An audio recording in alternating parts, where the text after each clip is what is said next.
What's going on, everybody? Eric Lindquist at Stochastic here on the Odd Chopper channel, coming to you with another edition of Lindy's Leans, Likes, and Locks Week 11. Hit that like button, subscribe button, notification bell. Goes a long way for me on this video, goes a long way for you. That way you become a prize whenever great content is going live here at our little neck of the YouTube woods. My friends, it's week 11. A lot of wild football that we've had here of late. It gets even wilder here as we head to a lot of spreads. They're a little bit wonky. There's some strange ones out there in the streets, and then we're getting some players back. We're losing some players, and my Vikings play on Sunday night, and I don't even know what to do with myself. Yeah, we're all looking forward to Monday night as well. I'm not going to be covering Philly and Kansas City here. I'll be doing a writing breakdown at Odd Shopper, so check out that article for sure. Also, just hit me up on X if you have any questions about things. You just follow me at Eric Lindquist. That's where I fire up all of my stuff there, and then I fire up my bets in the premium Discord. We're going to be doing some things here where we can translate that over to Odd Shopper very, very shortly. Exciting things here in the Discord street, so you might want to jump in, join along for the ride. Going to be really good times there, but also really good times at Bet365 if you want to keep the show on the air for the foreseeable future. If you're in one of these 6 states, you can definitely help that happen. You simply sign up. If you're in the great states of Ohio, New Jersey, where I just was and signed up myself, Kentucky, Virginia, had to think for a second, Iowa, and Colorado, there you are. Those are your 6 states. If you sign up there, well, you're going to get a great offer at Bet365. I should have done like a green color scheme. I'm an idiot, though. Only if you're 21 and over, 18 and over in Kentucky. And if you have a gambling problem, please call 1-800-GAMBLER. Not going to dilly-dally too much here at the top. Producer Jacob, hi. Good to see you. Happy Friday to everybody involved. We're going to also have a Thanksgiving special edition here, so long as Producer Jacob's on board for that on Tuesday evening. I think we'll just do that right off an NBA. I got the thumbs up, so that's going to be great. He's going to just miss me so much on Wednesday night when we don't get to cover NBA. No NBA on Thursday. He's already just drowned myself in food. I'm going to do that anyway. Producer Jacob, let's get to the picks. I try to make this a PG-13 program here on the Odd Chopper channel. Try to only throw in one F-bomb the entire show. Do the best that I can. But this is a what the fuck total are we looking at here? Pittsburgh taking on Cleveland. You got Dorian Thompson-Robinson, DTR himself. Now, I saw him play a lot at the Rose Bowl once upon a time. My in-laws, they live about 5 minutes away from that sucker, and it's very fun to go hang out and watch DTR. Played for UCLA, so I've seen him play probably more than most quarterbacks in the NFL, if not the most out of any quarterback in the NFL. Just hanging out there with Kelly, just living his life because you got to know. But we're looking at DTR here, had a terrible, awful, horrible, no good, very bad debut with the Cleveland Browns. So much so, in fact, that when Deshaun Watson got hurt originally, they ended up going to PJ Walker. Now, Deshaun Watson tried to play through a lot of what he's dealing with his shoulder, but guess what? He's getting surgery. He is going to be done. He also suffered a high ankle sprain in that football game, which is kind of crazy to say that he had both of those. But DTR will have a short leash here, and there was a part of me that wanted to take an under on him coming off of that 19 for 36 outing. Now, it wasn't very nice that his first start had to be against Baltimore. Did you just watch Baltimore play on Thursday night? Not exactly fun if you're Jake Browning either. God, what a disaster of a Thursday night football game. But we're not talking about that. DTR, I expect him to play better going forward. He had an awesome preseason. This is a Pittsburgh football team that brings defense to the table. You know them. You like them. It's enjoyable. Again, defense. There's more defensive strong teams that exist in the NFL these days than strong offensive NFL teams, which is wild to say because the league rules all favor offense. Almost all of them. It's just insane to see that we're going to limit tackling even further. So it's going to be a crazy couple of years here as teams are trying to, NFL, if they could have every team play like Miami, but Miami against bad teams, but then do that against good teams. That's what they want. They want Miami in those kind of spots. But Pittsburgh, Kenny Pickett here, I don't really love this opportunity for Kenny Pickett against a Cleveland defense that's been even better in terms of PFF grading than that of their counterparts on the other side of this one. Again, a 33 total. This is not what you generally see here unless there is going to be tons of wind, tons of rain. Neither of these things in the forecast as it stands right now. So, what are we even doing here?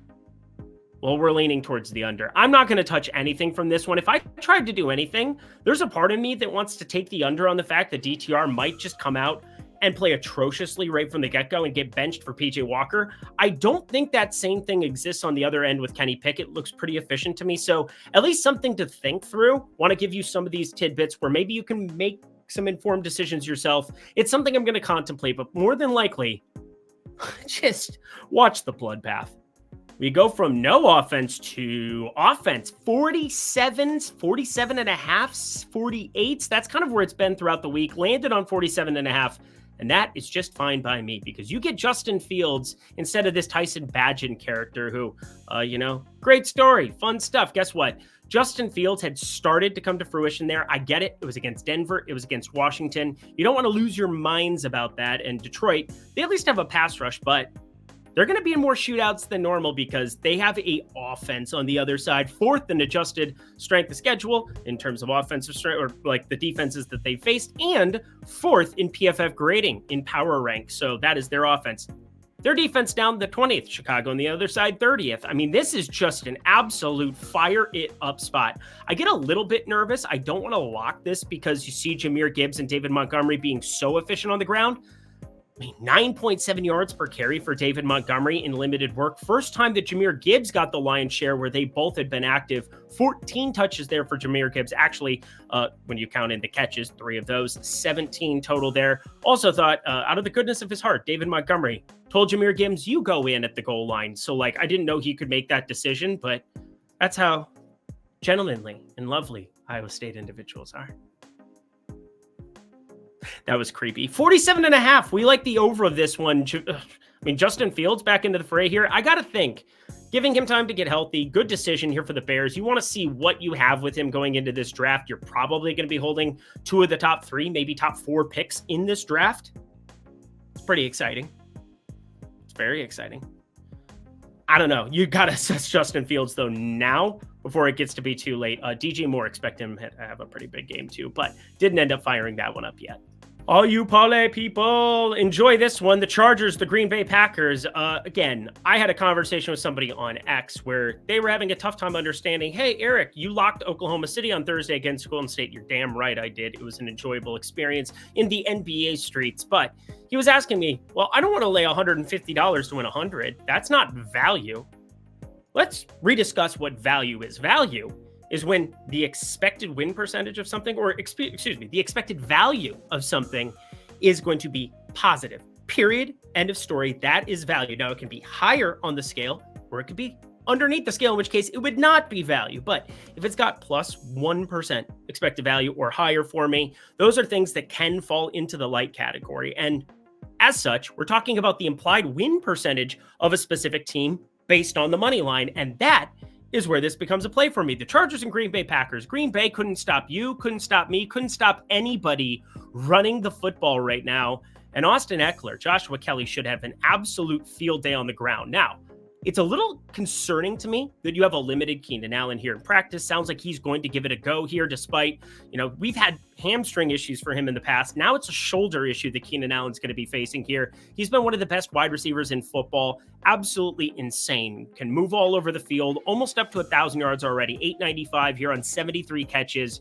We still have, 7 football games to go here for the Chargers. So pretty crazy allotment that we're seeing in terms of volume and opportunity for him. But Austin Eckler, he's been really inefficient on the ground this year, and I don't think you can really overlook it. 3.6 yards per carry, 3.6. The only time he's been over that 3.6 number was 7.3 yards per carry against Miami in that opener, that absolute 70-point crazy fest back and forth that they had in that opening game here in LA. So just throwing it out there gets me a little bit worried, but Green Bay is so bad, giving up the 26th most, they're 26th against the run in general when you take all of those facets together and put them in a fantasy bow. But want to talk to you about Green Bay as well. Jordan Love, this has been the absolute struggle bus for him. And Aaron Jones was limited in practice, but he doesn't have a designation going into Sunday, so that's a plus. I find Aaron Jones to be one of those running backs that actually matters in football, multidimensional in the pass game, things of that nature. And yet I kind of don't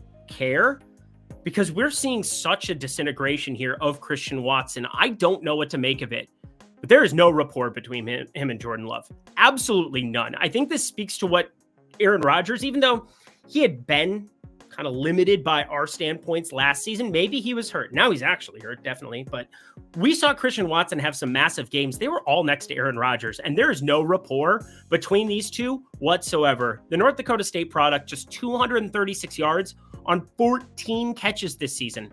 This was a guy who was going in third, fourth rounds of drafts, one of the biggest disappointments in all football. And yeah, he was injured to start the season, but it hasn't been an injury problem the rest of the way. So this is just a bad situation for LaFleur, for everybody in Green Bay. We should capitalize on that here with a Chargers team that, yes, they've had their inefficiencies on the ground, although Joshua Kelly, he's actually been all right, 4.3 yards per carry there. Might be a little bit of both mixed in here in this spot. Quentin Johnston, he'll have to emerge and continue to play better as the weeks go on because, well, Mike Williams, Joshua Palmer, they're not coming back anytime soon. And now Gerald Everett joins them on the IR. Thought about firing 2 touchdowns for Donald Parham Jr., just for anybody who gives a shit about the XFL back in the day. That guy was amazing, but we are just going to be firing the money line here. Minus 155. It's only available at DraftKings. It is minus 164 or higher absolutely everywhere. That I call value. Again, value could also be a plus 500 home run play.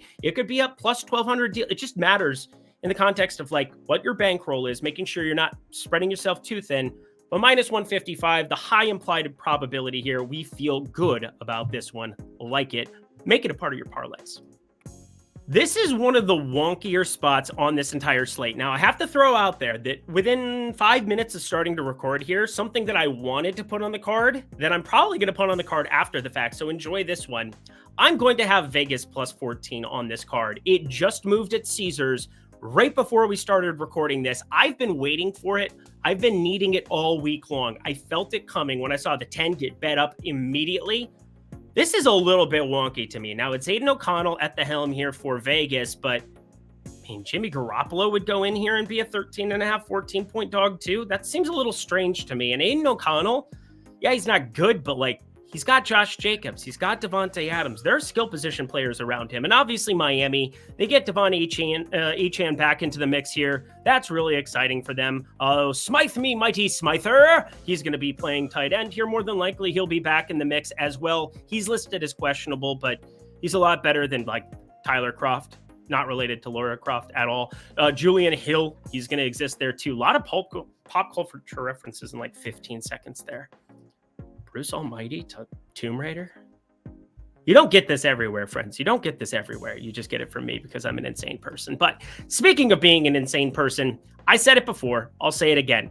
Devontae Adams will get fed. Making Devontae Adams needs to be the number one priority of the Las Vegas Raiders because you can maybe get a quarterback in the draft and take another shot on them in some capacity. You can maybe go out and find one on the market. I don't know where that's going to exist. It might be Justin Fields for all we know, but there are so many opportunities that Vegas has as long as they keep him there because their defense, I think they've been a little bit surprising overall this season. Now, this only has a 46.5 total. They're expecting no offense here. And I understand also that the Dolphins have been getting healthier and healthier on the defensive end. You're going to have Ramsey out there, no relation to Gordon. That's another pop culture reference. Chubb, Phillips, everybody's looking good. Although Xavier Howard has not been performing all that well, I expect him to get more of the Jacoby Myers matchup. That just seems to be kind of how they scheme him, have him over on the right side of the field from the offensive perspective. And Ramsey, I expect him to be all over Devontae Adams for a majority of these snaps. I get that it's not a one-on-one deal. Teams don't do that nearly as much as people think they do, but it's going to be a healthy dosage of it. And yet I don't care because Devontae Adams, coming off of last game, you saw the priority that was there. 13 targets. Very different than what we saw in that spot that last time Aiden O'Connell was fired up there. I'm just saying, this is going to be Devontae Adams and a healthy dose of it, and I get it. 86 yards on just 6 catches against the Jets. Sauce Gardner's pretty good, too. This is the priority. You want to be competitive against Miami? I am going to bet the 14. I'm just throwing it out there yet. Haven't yet going to pull the trigger, but we are looking right now. Devontae Adams, click over. This is the one, 64.5 receiving yards. You just feed your best player. He is your best player, and you need to make him happy. Firing coaches was a good start. Josh McDaniels sucked. Giants plus 9.5 lean next game. I can't even talk about it. I can't even talk about it. This might be more disgusting, but I didn't want to talk about the Giants in Washington because, again, plus 9.5 is something I have no interest in betting the Giants and the Washington Commanders in any way, shape, or form. But I'm a little bit nervous about this because when I pulled up my model, it actually liked the 10.5. So there's that. But we have a play that is just breaking my model right now. And producer Jacob let me know his displeasure instantly. And I knew it was coming. I didn't know it was coming like while I was writing it. And as I was finishing and translating stuff over, he really jumped the gun on that one. But yeah, Dallas minus 10.5 is the number across the board. Is it every single book? It has not moved. That always gets me nervous because books, they're good at math. They don't suck at it. They are better at it than you. They are better at it than me. The things that we're allowed to do is try to beat public numbers, try to beat public sides. There are lots of ways to do that in the year of our Lord 2023. One of them is to wait closer to kickoff and then try to get on the side where maybe a book or two shift the number because they're getting so much exposure to Dallas, which is one, a public team, and two, a team that just got done eviscerating the absolute souls and pants off of the New York Giants. You saw CeeDee Lamb. He has just been the easiest play in DFS every single week because, well, he's very, very good, and he is winning literally every single matchup. And now he faces a Carolina team that couldn't beat you and your Pop Warner team, it would seem. Although 1-8, are they? Yeah, no, they are that bad. Bryce Young is that bad so far. They're very much that bad. But you know who's been the worst out of anybody in this game relative to expectations? Oh, you know it. Go ahead. You know where I'm going with this, don't you? Tony Pollard has been atrocious. There aren't even words that you can put for what is happening, though, to my model when it comes to him facing a Carolina defense that is 26th in total rushing defense, 131.9 yards per game, giving up lots of red zone touches, 2 running backs. This is one of those things where if you're sitting in dime or nickel and you're allowing defenses to have those 10, 15-yard intermediate throws and then you get closer to the end zone, I think Dallas is going to run into more goal line situations than most on the road here in Carolina. And I have Tony Pollard as an absolute slam dunk home run, can't miss it, minus 105 at BetMGM. It's inside of the minus 110 number. That's a 51% expected win percentage. I've got him for a 60% expected win percentage, which should be closer to like the minus 175s of your life, which I'm telling you is not a good feeling. I don't like it. I know you don't like it, but Tony Pollard's going to see the snaps. This is still not going to be Dowdle getting mixed in too much here. This is still his backfield, his opportunity. You only get one shot. Do not miss your chance to blow, but you might get more than one shot because you can do that in football and get to the goal line and just score. Sorry, it's rated R now. The Jacksonville Jaguars opening up as 5.5-point favorites, taking the money here, coming off of a butt kicking they got themselves against Kansas City.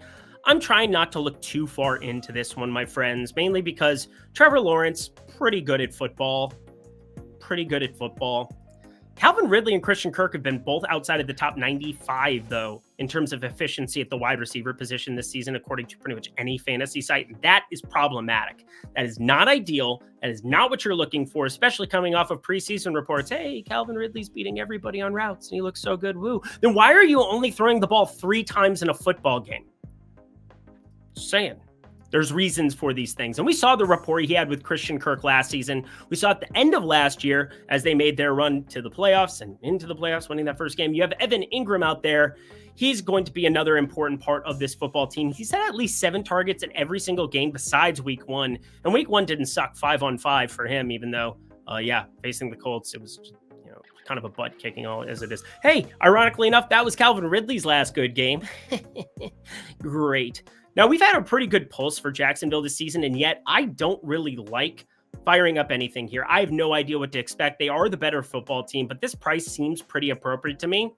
But let's talk through Will Levis here, because Will Levis, we saw him play fantastic in his debut against Atlanta, 19 for 29, 65.5% completion percentage, had the 4 touchdowns, 8.2 yards per attempt, 130.5 quarterback rating. You know what's changed?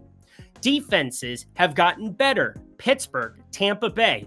You've seen that completion percentage drop precipitously. 56.4%, 48.7% against Tampa Bay. And both of those have been negative game scripts where they've had to throw more. Now, I'm not going to besmirch him against Pittsburgh all that much, but Tampa Bay, coming off of that Week 9 shootout that they had with Houston, go into Week 10 and just shut down Will Levis and anything he wanted to do. In fact, he's had a pick in back-to-back games. Thought about the pick and interception number, but it's a little bit inflated coming off of that.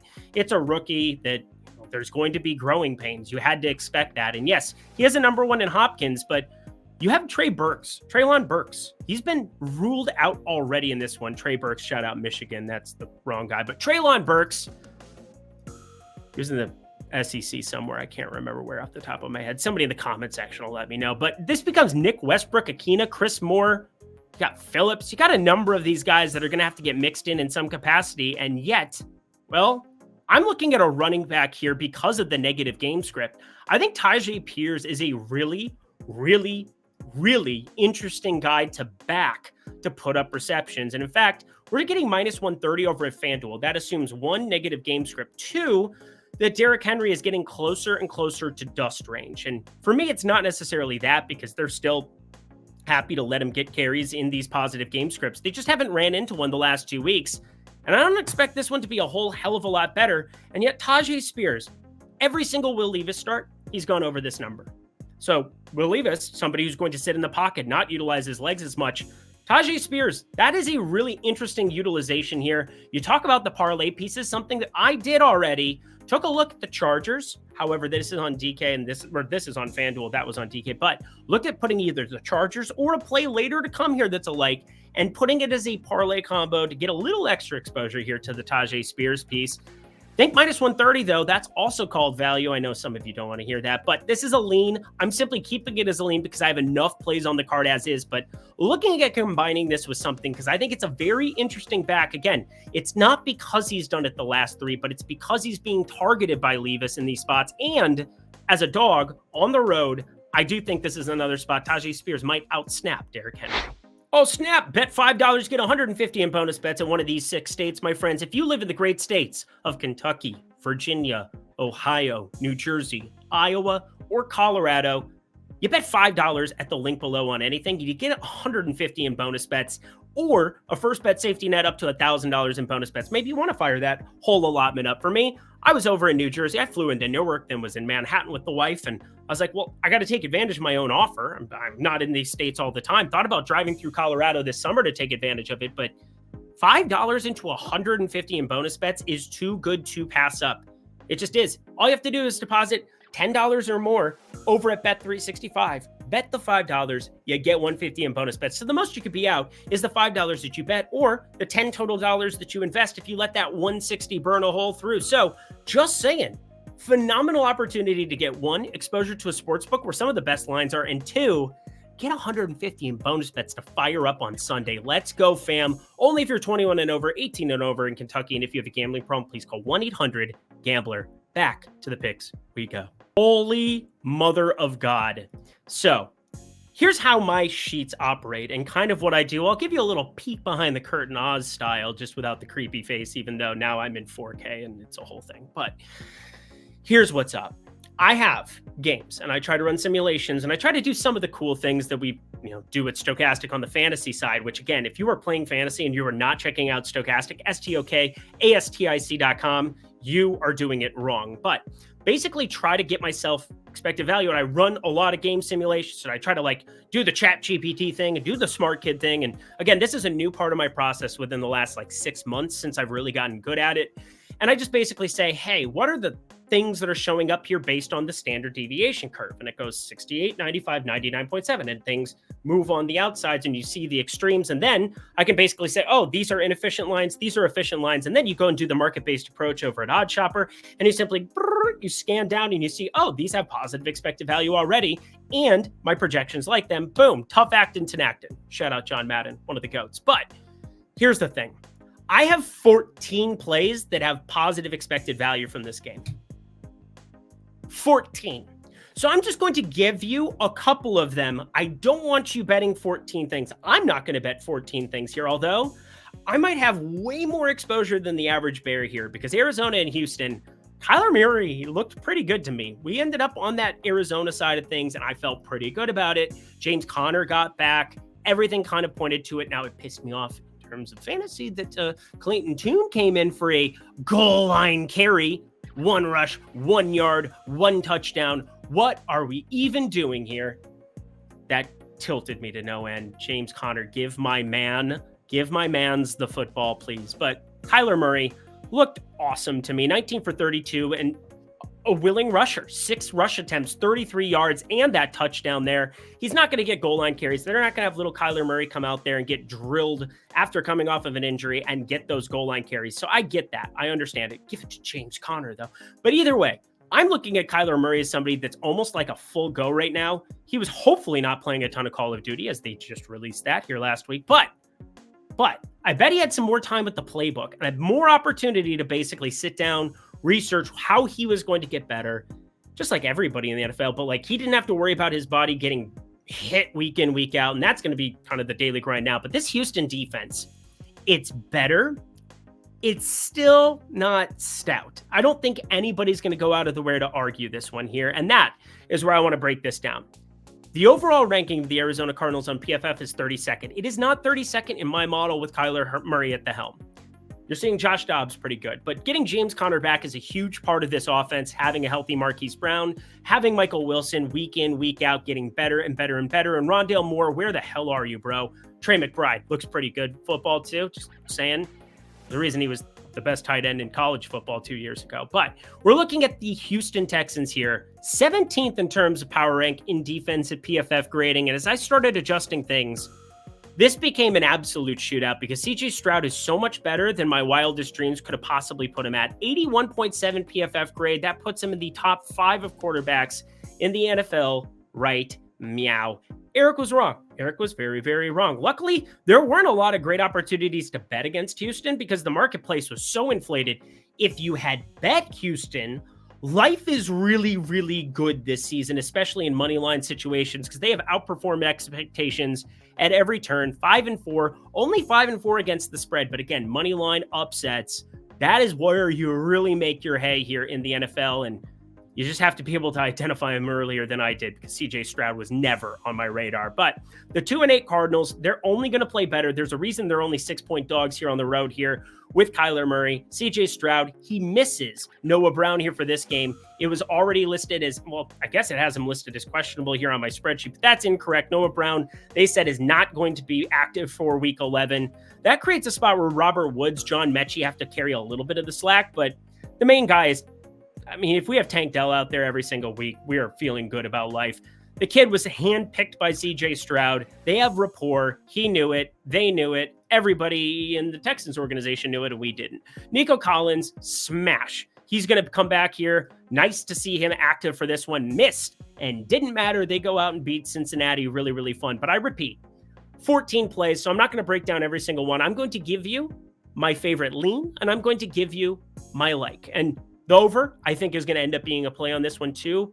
Not sure if the public has moved this out of the range of where I want it, though, because 48, pretty hefty little number that we're looking at across the marketplace right now. Would be far more interested if we can get something to drop a little bit to 47.5, 47. Probably missed the boat on it, but again, I want it to be a play. 48.5 is actually existing around the marketplace now, too.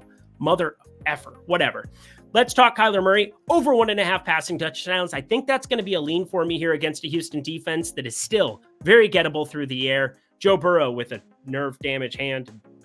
That sucks.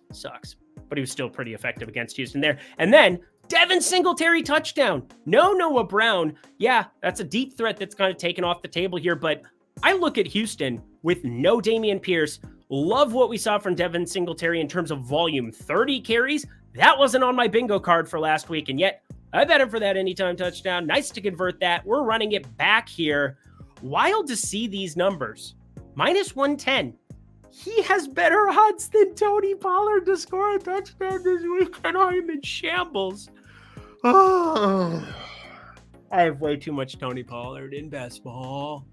We head into the afternoon window. 3 games here. Tampa Bay, San Francisco leads it off here. And this is a pretty quick one. San Francisco, so hard for me to figure out how to utilize them in the marketplace. George Kittle, shorting him. Did not work. Did he get targeted less? Absolutely. But, you know, you score a 100,000-yard touchdown and just nuke the slate in that kind of a capacity. Sweet. Good times, friends. Good times. 3 catches, 116 yards, long touchdown in the middle of that, 66-yarder, in fact. The devil's number. But Deebo Samuel back, red 19. Friends, I'm telling you, if you're in Vegas this weekend, red 19. I don't know why you'd be in Vegas. I don't even know if those F1 races, you can like make it over there for anything. How's it going over there, producer Jacob? It's like Joaquin Phoenix. There we go. But we are looking at a Tampa Bay side that they're going to be throwing the football a lot. And this is something that's happened a number of times this season where, yeah, they got better with Chase Young here on the San Francisco side. They bull rushed Jacksonville, made them their you-know-whats. It was wild to watch. But Chris Godwin out of the slot here. This is going to be another slot wide receiver that we're going to make money on. We're going to make money on Chris Godwin here going up against San Francisco because they've surprisingly given up a lot more yardage through the air than you would expect. Now, some of that is they've had some wonky game scripts where they can go prevent D and, those 8-10 yarders that you watch get racked up against you in DFS or in your year-long league and you want to like throw your phone through the wall. We've all seen it. But what surprised me, at least, to see them 16th in the NFL in terms of passing yardage allowed to the offense. And then slot receivers, a little bit of a tick up there, 17th. So just saying, this is a Chris Godwin special spot where Baker Mayfield's going to have to key on him a lot. This could always end up being a Mike Evans spot, but I think the number's too good not to be scattering a little bit on 52.5 here for Chris Godwin. I've got him closer to 65 yards. Not a crazy jam here, but a half unit is good enough for me. Hey, maybe you make this the parlay piece, but the one I've been alluding to is the next one. It's going to be a lock. Let's get to it. Welcome to Math with Eric Lindquist. I can't say English, though. Math with Eric Lindquist. The New York Jets taking on the Buffalo Bills. Now, there are two plays that have graded out phenomenally well for me, and none of them are prop related, which was a little bit surprising to me because generally I love myself props. Props, down into my belly. Yum, yum, yum. But the under of 7.5 for a first half team total is something that I think has legitimate value there. Depending on if you can find yourself some of these spreads, just depends on where you're looking. But you know how good the Jets defense is, and however good their Jets defense is, they are equally as good on offense, except for the opposite. Because Zach Wilson is trash. New York Jets, friends, can't do anything through the air whatsoever. Now we're going to be facing a Buffalo team that even without Tre'Davious White have kind of put some patchwork guys together and made things at least serviceable. Now, wasn't it an egregious loss for them? 12 men in formation on the missed field goal. Now 5-5 on the season, only 3-7 against the spread. Yes. But that's baked into this number. I expected this to be something where Buffalo was opening at 8.5, 9. I doubt we got it to 10 because otherwise you're looking at having to bet the Jets. And that's where it's like 3 points. Oh, Eric, but how could that be what you think? It's not about what you think when you're betting these numbers. It's about what is the value. And Buffalo opened at 6.5. And I am heartbroken, crestfallen that I did not start my process until Monday night because it was gone with the wind. If you get 6.5, I will be joining you on this festivity, but we have to be locking it even at 7. It just has to be done. Buffalo played a terrible football game, and everybody wants to point to Josh Allen. He's having issues with turnovers, yada, yada, yada. Denver's defense has been way better of late. Cincinnati, that was kind of a wonky spot as well. He's had a rushing touchdown in 4 straight as well. So like for every bad thing that there are to point out about about the interception issues and fumble issues here with Josh Allen, there are equally as many counterpoints to point out. He is really good at football, and that is not being properly valued here against a Jets team that 1, shouldn't be able to move the ball at all. 2, has Garrett Wilson questionable. And if Garrett Wilson is out, Tyler Conklin becomes the guy who leads this team in targets. And best of luck to you, Jets fans. You will be in shambles unless Breece Hall does those ridiculous things that he did at Iowa State and then, at times in his NFL career. This is a Hulk slam smash. I don't say this about spreads very often. If it got back to 6.5, I would be beside myself and I would double dip. But Buffalo -7, yeah, there's a number of scenarios where this pushes, but again, you've got this closer to 9, 9.5. That is such good value when you're talking the math of NFL betting. So I'm pretty obsessed with Arizona, Houston. We've established that. I might be more obsessed with this one based on what happens here in terms of news, but we'll kind of go work our way through this one, if you will. The biggest piece of news, Matthew Stafford going to be active off of the injury report entirely with that hand issue. Now, is it a hand issue, and are they doing the Joe Burrow thing where we don't know that he has a hand issue, but he actually has a hand issue or whatever? No. Matthew Stafford was hurt, missed that Green Bay game. LA sucked, whatever. But now the marketplace has really, really changed its tune on Puka Nacua, on Cooper Kupp. And I am looking at some kind of a single game parlay that I'm going to be putting together, probably with my buddy Eitan Shander over on X on Sunday, breaking down a couple of our favorite single game parlays. And this will definitely be one of them. I'm just not sure. So go follow me over on X at Eric Lindquist. I'm going to be firing up something here, just not sure what it is yet from those receiving perspectives. So I have a lean that I'm going to be talking through on that one. But as it stands right now, there's only one play I actually have here, and it's points. I expect it to be frisky here. You got a guy here in Kenneth Walker III who just took over the snaps yet again here. He must have been dinged up because he came back, played way more than Zach Charbonnet after Charbonnet played decently in week 9. 29-26, a close win there against Washington, a little closer than they might have wanted. But seeing a little bit of target volume, he had that 64-yard touchdown catch, Kenneth Walker did.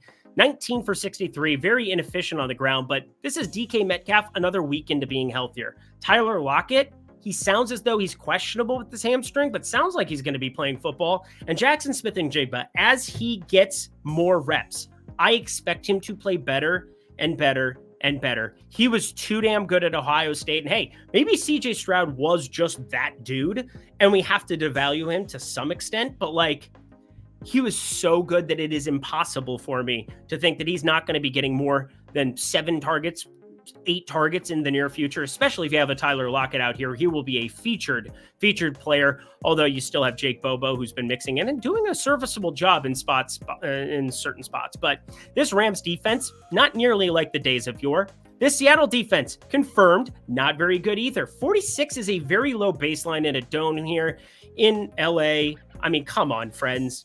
Over 46. We like it for a half unit, but Darrell Henderson, anytime touchdown. That seems fun. Puka Nacua, over 5.5 receptions. That seems fun. These are things that I am very much contemplating. Not enough time to talk through all of it. Again, follow me over on X. We'll talk about it some more there. Oh boy. Some of you know I'm a Minnesota sports fan. It's been tough sledding in my lifetime. I was at the World Series, 1 month old in 1987. I was at the World Series in 1991, 4 years old. They were beautiful times to be alive. My parents weren't going to miss that. We're in the nosebleeds. That's probably why I'm a loud person. You know, didn't have headphones. Nobody wore those back then. But my God, between the Timberwolves playing as good a basketball as they've been and the Minnesota Vikings on a 5-game win streak, I don't even know what to do with myself. And hey, the Twins had a pretty decent season too, outperformed expectations. But Denver opened at 2.5. People have flooded the marketplace with Minnesota money, and this just feels like the ultimate stay away spot. Denver goes on the road. They beat Buffalo. Surprising W. Yes, it was a kick one direction or the other direction. You might be looking at a different complexion for this game altogether, closer to a pick'em, but it would seem as though this number isn't going to be changing outside of the 2.5s that have existed all week long. And as such, there is no value to mine out of this. I'll at least talk you through some of the props that are close to being positive expected value, but nothing is really showing up for me. Thought about firing up something on Ty Chandler. Those props came off the board pretty much instantly. Alexander Mattison might be out of concussion protocol leading into this one. We will not know yet, but they get KJ Osborne back, and the biggie, Justin Jefferson. He could very well get activated. We're going to find out more on Saturday's practice report because, well, I mean, they're going to have to travel, and you're going to get that Adam Schefter tweet in some capacity here. They're going to do some kind of a walkthrough here in Denver and yada, yada, yada. So I'm going to be paying attention to that. That's why I'm going to just basically be hands off of this one on a lean. And hey, cool to see Cortland Sutton starting to emerge as a wide receiver 1. Always enjoyed his game. You know, I wasn't really familiar with your game, like Shaq. It's always good. Anyway, the Minnesota money line, Joshua Dobbs is good, but like Russell Wilson starting to cook. Still not talking to his teammates. I don't know. It's kind of a dick, but skull, just leaning, not going to bet it. And that does it for another edition of Lindy's Leans, Likes, and Locks, Week 11. hit that like button down below. Let me know in the comment section below your favorite plays that exist for a Week 11 slate. Going to be a wild one, that's for sure. 33 total on the board. What are we doing here? Nothing in the 50s.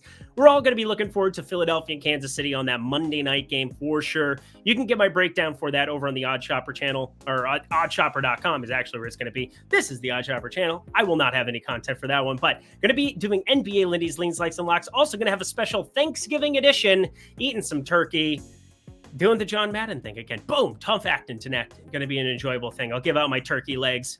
We'll think of something cute for that. No, we probably won't. We're not children. But guys, thank you so much for tuning in yet again. Producer Jacob, thank you so much. Bet365, thank you so much. Check them out below in one of those 6 states. Until next time, I'm Eric Lindquist. Best of luck in the NBA street, the NFL streets. Mother of God, NFL streets. Week 11, football.